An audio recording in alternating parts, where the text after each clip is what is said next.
Ano bang lugar po yan? That's Lake Cebu.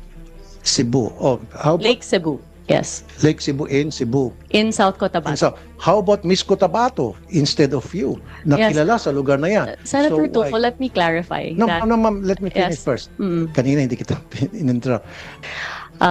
But since I have the floor, I would just like to reiterate my position that I have tried to be as present as possible in our destinations and for our stakeholders.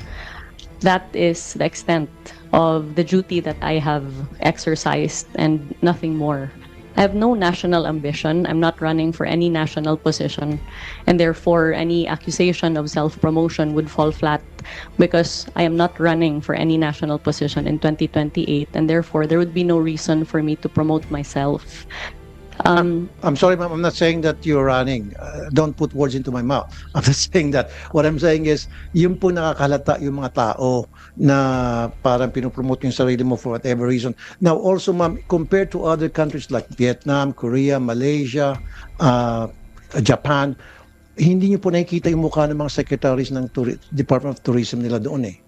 Wala. Never ka makakita sa tourist materials ng kahit anong bansa na banggit ko, yung kanilang Secretary of Tourism, pinopromote yung mga muka ng mga pictures nila. That's what the Yes. people that came to me. Perhaps if it is the pleasure of the Yeah. senator that I no longer visit our destinations or that there be no coverage of the same, we can take that into serious consideration. But as far as I'm, Of my course, ma'am, understanding, of course, ma'am, you can yes. visit. Why not? Yeah, I would even, people will appreciate you going there so that makita mo on the ground kung ano yung mga kulang, ano yung mga kailangang gawin, etc. But what we are saying here, ma'am, please, huwag mo i-promote yung sarili mo. Isa pa, sa nakikita ko, I'm very sorry, Secretary Frasco, parang lumilito na ikaw ay nagiging vlogger na it will not sell pag doon sa mga marketing materials natin puro mukha mo ang nakalagay doon. It shouldn't happen kasi another thing one thing na na-notice ko, halimbawa meron tong sa Japan ba ito na magazine. I think it's a free magazine. Pagkakataon na sana natin na para sumikat tayo sa Japan, yung tourism industry natin, sa halip ang nakalagay dito, ikaw and then yung mga groundbreaking pinapakita natin, sa halip na dapat ipapakita natin yung underground river, the 8 wonders of the world, yun, Tabon Cave, etc. Ang pinakita doon, kayo po, at saka yung mga groundbreaking ceremony, which will not sell. If we want to sell something, pakita po natin yung mga tanawin o yung mga reasons why tourists will visit the country. Kasama na po dyan yung mga lugar na pwede pupuntahan, food, wellness, di ba, adventure. Those are the things that people would like to see, the tourists. And pumunta po ako sa website natin. Wala ako masyadong nakikita ng mga lugar na kaakit-akit na para mainganyo yung mga tourist na pumunta. Nakikita ko puro mga festivals. I don't know kung iba yung napupuntahan ko website. Yeah, maganda po yung festivals. Pero kung kailangan natin talagang ma-invite yung mga tourists to come to our country, ano ba yung reason ba't nagtutur yung mga tao? Hindi naman po sa puro festival ang pinupunta ng mga turista rito. Of course, maganda yung festival. Pupunta sila rito for adventure, wellness, food, culture, and things like that. So yun po dapat ang binibenta natin. Huwag po natin ibinibenta yung maling mga bagay na hindi naman in-expect ng tourists when they arrive in our country. As far as promotions is concerned, and which is our chief mandate, I would like to put on the record a matter that has been already clarified by the Department of Tourism. In that, the magazine that bore my image, called Philippine Topics, that was published in Japan and subsequently distributed for free, absolutely had no consent, funding, or information on the part of myself or on the part of the Department of Tourism. I did not pay for that magazine. No government funds were used for that magazine, and my consent was never obtained in the use of my image for that magazine. That being said, I wish to clarify that the Department of Tourism maintains two social media sites. One is the corporate site, which reports on the activities of the agency as well as the head of its agency. As far as the programs and projects of the Department of Tourism is concerned, and inevitably, as I have sought as best I can to be as present as possible in all the destinations in the country that have been visited by us in the past 3 years, perhaps that is the reason why my face prominently appears in the Department of Tourism's website, as that reports on our activities. On the other hand, there is a marketing platform of the DOT that reports on all of the destinations and markets all of the destinations in conjunction as well with the sites of the Tourism Promotions Board. So we wish to assure this committee that the Department of Tourism has worked as hard as it could as far as promotions is concerned and has advocated as fiercely as possible as far as matters that can help or harm Philippine tourism but are simply not entirely within the mandate of the DOT. Thank you. Mr. Chair, yeah, thank you for that clarification, Secretary Frasco. You did say that you never give your consent to this magazine, Japanese magazine, for your picture to be featured in this magazine, free magazine. So what did you do after you learned that they use your picture, your image, and all, and even some items here that describes who you are? So how did they know who you are without you or some of your people telling them? And what did you do after you've learned, for example, if it's really true what you're saying, that they were using your pictures without their consent? Did you do anything? Yes, definitely, Mr. Senator. An immediate investigation was conducted upon my directive, and this is how we were able to find out that Philippine Topics magazine had sought permission to cover the Philippine Expo pavilion in Japan. This was during the launch of the Philippine National Day of the country in Osaka Expo. And so they were given access to cover the Philippine National Day in Osaka. And my understanding is that the photo that was used as cover for the magazine was lifted from the coverage of that particular event. And the contents of the magazine are all lifted content. These are not the product of interviews that were conducted by them towards me, as there was never any. Therefore, after having learned that they were given access to the Osaka Expo, a demand letter had then been sent to Philippine Topics. First, to establish for the record that the magazine was in no way a directive or an editorial decision on the part of the DOT, and that no government funds were used in the publication Yes, of the ma'am. I magazine. understand that. So, since may pag-amin po sa inyo na walang authority or you did not authorize them to use your pictures in this magazine, so para makabawi sila, bakit hindi niyo lang po kontakin ulit sila this time around with your authorization na mag-publish tayo ng mga magagandang tanawin sa Pilipinas, who we are, and what are the places that they can go. It's free anyway, you said, right? So why not contact them? Parang quits na tayo. Sige, nilagay nyo kami dyan ng walang paalam. Ngayon naman, may paalam na kayo, pero itong ilalagay nyo. So we will dictate to them what we want published in their magazine since it's free. Why don't we do that? Kasi mataas ang circulations nito, I would suppose, because it's a free magazine. At maganda, glossy to magazine na ito. So why don't we take advantage of that? My and also, understanding- ma'am, huwag ka magalit, ano? Kasi marami na akong natatanggap ng mga, feedback from other people na pagdating sa promotions, dapat ang pinopromote yung lugar, hindi dapat yung tao. Iwas tayo dun sa personality. We have to promote yung mga pupuntang lugar. Like I said, yung underground river sa Palawan, I think it's 8 wonders of the world ata. Is that considered? Tabon Cave. So many other places that we can feature na maingganyo po yung mga tourists to come over to our country. At i-minimize po natin yung mga festival. Okay, festivals, good. But the tourists will not come to the Philippines because of the festival. They come to the Philippines because of our beaches, the adventure that they can take advantage of, yung mga diving sites, etc. So nakita ko kasi sa isang website ng Philippine Tourism natin, puro mga festival. Kung akong turista, ba't ako pupunta? Ayoko ng festival eh. Of course, may mga tao gusto ng festivals. Di ba? Pupunta sila.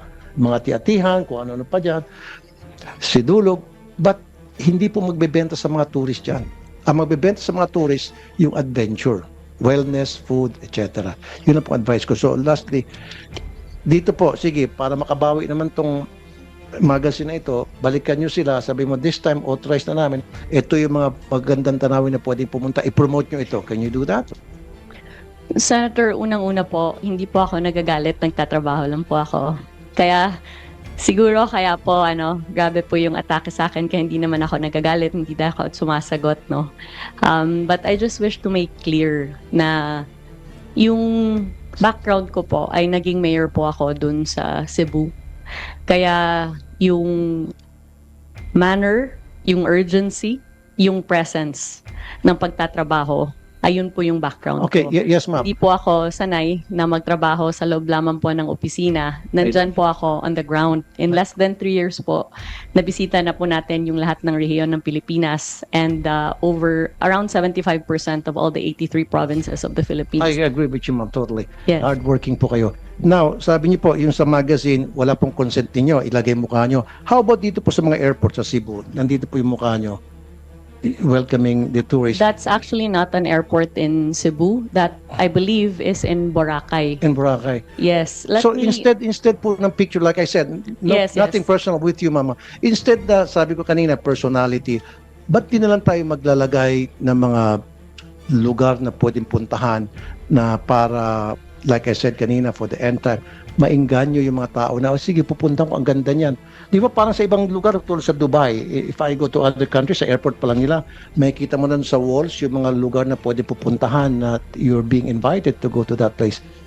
In this case, yan po ba, may authorization po kayo na ilagay yung picture niyo dyan? Senator Tulfo, I'm really glad that you brought this up because earlier you talked about the 5 lines that people are supposed to take before they can enter Boracay Island. That's in relation to this particular situation.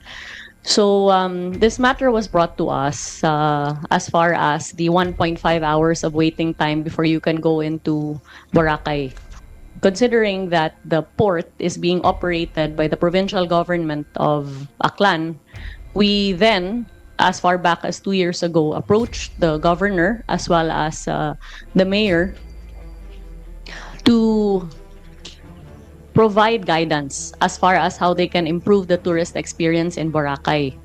This then resulted in a public-private partnership between the private sector as well as the provincial government of Aklan to introduce an electronic system that would improve those lines, reduce the number of lines from 5 to 2 or 3, I believe, and reduce the waiting time from around 1.5 hours to much less than that. As I recall, the product of the PPP was launched last year. And I'm told that this tarpaulin was put up because I was supposed to have arrived at the inauguration of this PPP project.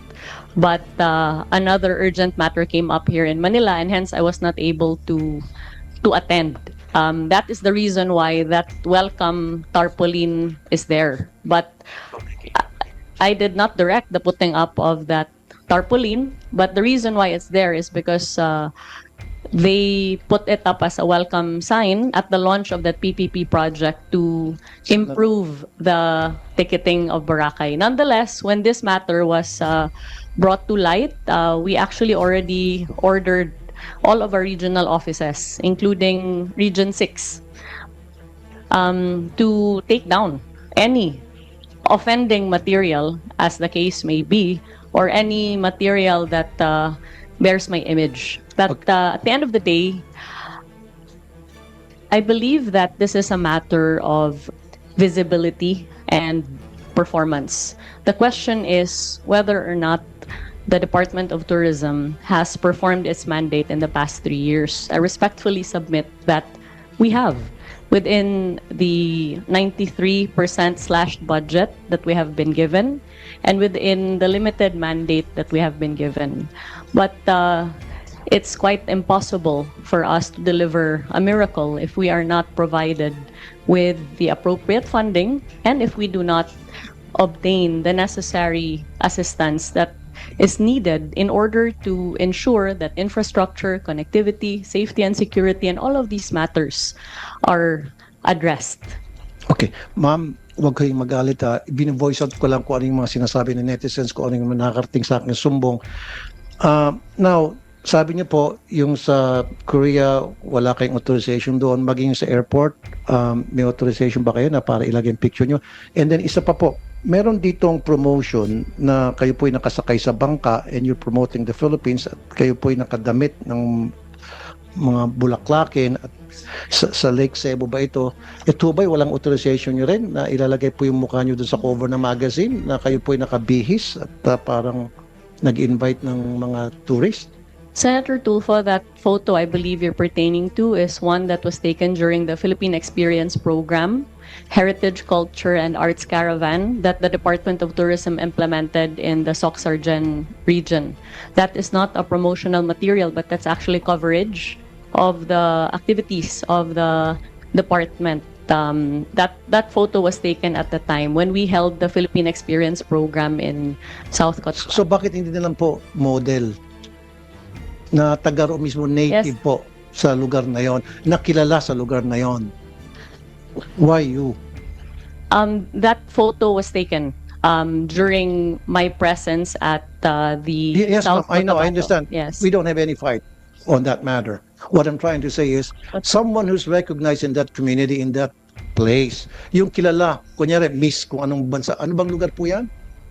That's Lake Cebu. Cebu. Oh, how about Lake Cebu. Yes. Lake Cebu in Cebu? In South And Cotabato. so, how about Miss Cotabato instead of you? Nakilala sa lugar na yan. Senator So, Tulfo, let me clarify No, that. no, ma'am, let me finish Yes. first. Mm. Kanina hindi kita in-interrupt.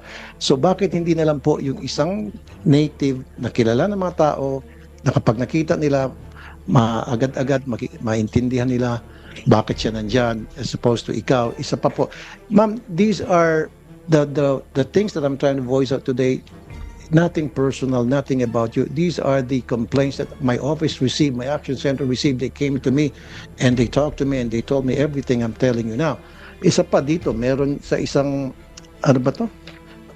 Pinakita sa amin na puro nakalagay Frasco sa isang, sa Ninolan, Cebu. So, doon sa mga, yung sa mga tabi-tabi na may mga eateries, mga karinderya.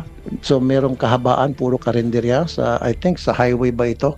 So sa taas, sana inilagay niyo po doon yung mga lugar na pwedeng pasyalan. I'm sure na dadaan dito yung mga turista kasi highway po ito. Sa halip na ilagay niyo po yung karatula doon ng mga places na pwedeng bisitahin, ang nilagay niyo po doon, puro apelyido niyo po all the way. So siguro po walang authorization sa inyo, baka yung mga tao niyo lang pong gumawa niyan without you telling them. Baka merong gustong sumipsip sa inyo at nilagay yung name nyo. So siguro po pwede yung sabihin yung mga tao nyo next time, wag puro ako. Dapat yung mga lugar na talagang bebenta sa mga tourist. Is that good enough? Senator, with all due respect, I just wish to place on the record that the photos that have been used and transformed into memes are actually work photos. Is that AI? You're telling me that's AI? No. Okay. This is a work photo. I was in Lake Cebu in South Cotabato promoting the Philippine Experience Program. The interpretation or misinterpretation of that, of course, is up to public consumption.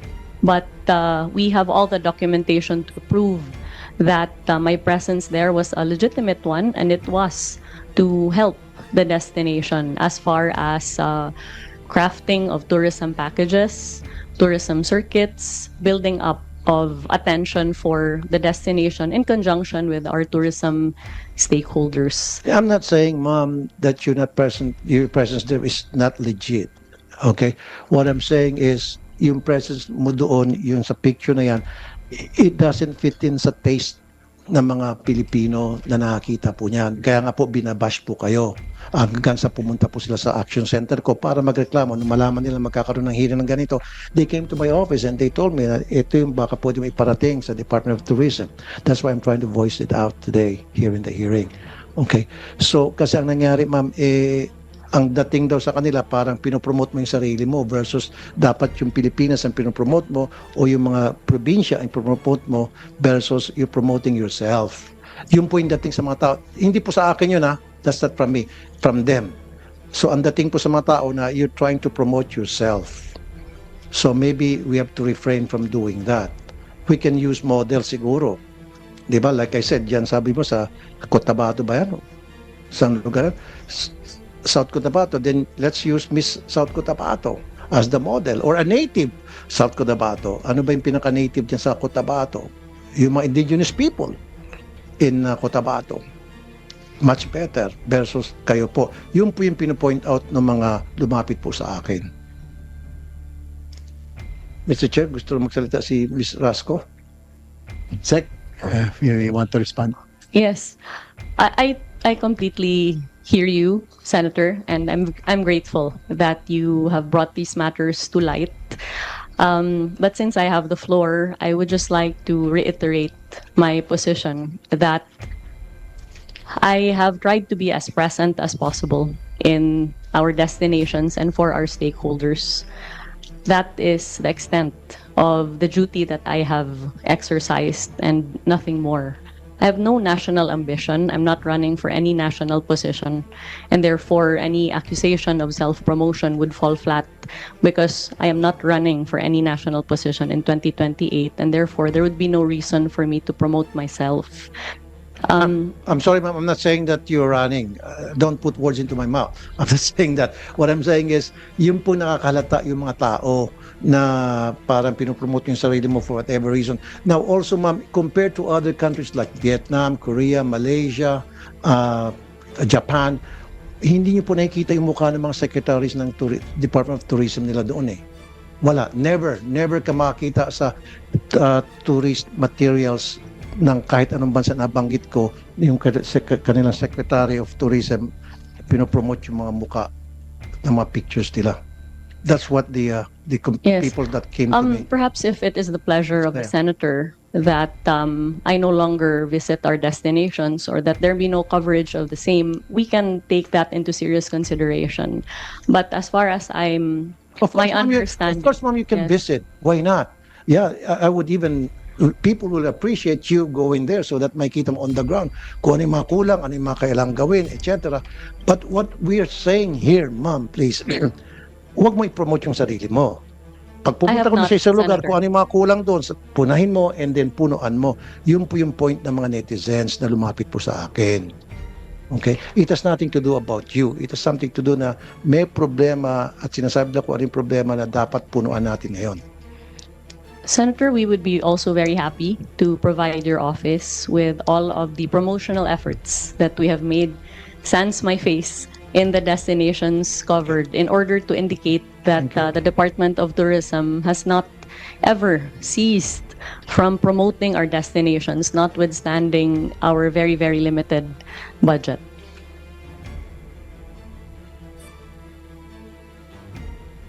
Yes, Ms. Frasco, is it about regarding this topic?